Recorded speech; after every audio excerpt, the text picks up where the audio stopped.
I grew up in Canton, Ohio, the home of the Canton McKinley Bulldogs.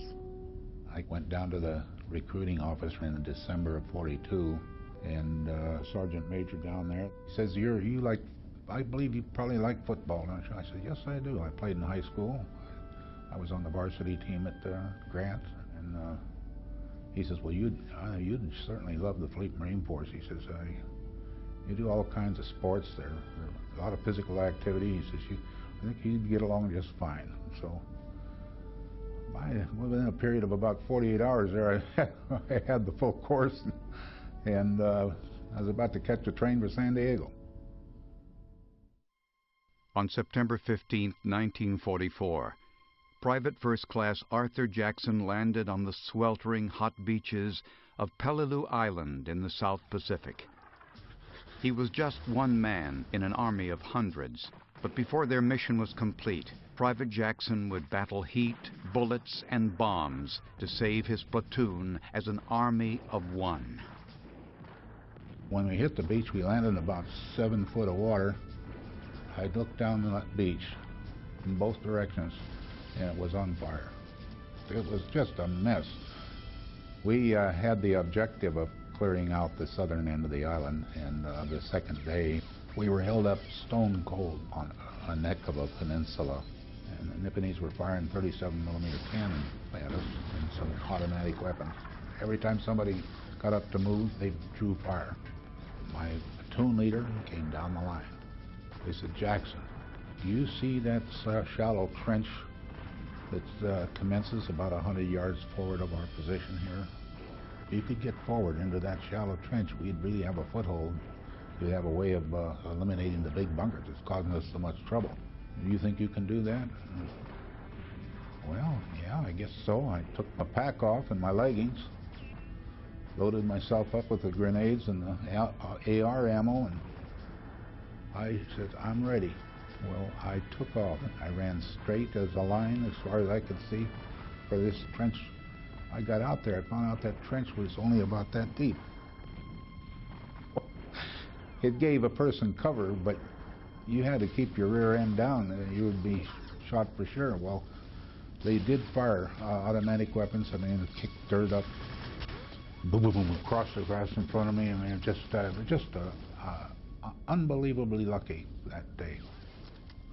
But I got up into this bunker, and they had a couple of guards outside the bunker, and they had a skin hanging down at the doorway of the bunker.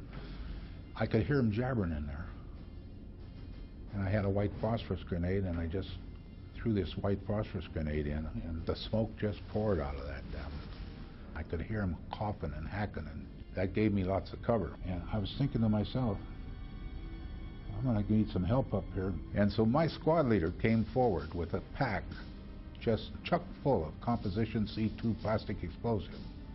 And I just set that thing on fire, and then I took off running. It was a bomb crater about 60, 70 yards maybe at the most, but I took off straight for it and dove in.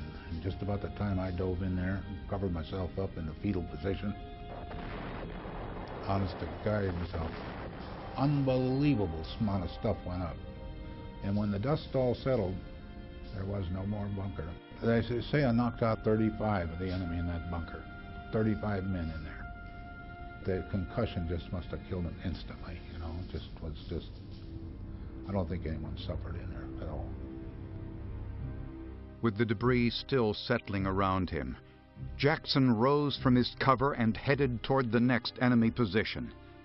Working his way down the peninsula, Jackson launched a single-man assault that claimed 50 enemy lives, destroyed 12 pillboxes, and determined the successful outcome of the operation.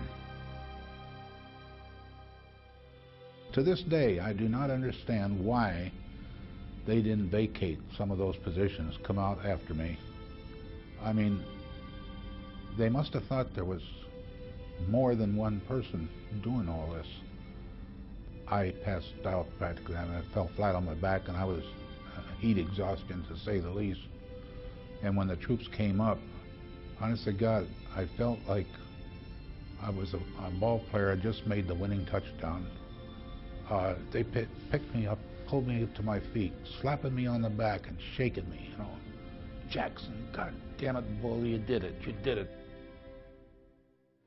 Had a nice reception in Washington. There were 14 in the group altogether. Pappy Boyington, of course, he, of Bob Black Sheep fame, he was with us, and President Truman presented it. He told us all he'd rather have the Medal of Honor than be President of the United States. I was always proud to excel in anything, and they told me I was the most gung-ho son of a bitch they ever knew. You know, all those buddies of mine, you're crazy. I felt very strongly that I was capable, and I think that's why the 3 officers came down to me. I think the platoon leaders said, well, if Jackson can do it. I didn't really know what the hell I was getting into, but I was just a damn good A-arm and had a lucky day.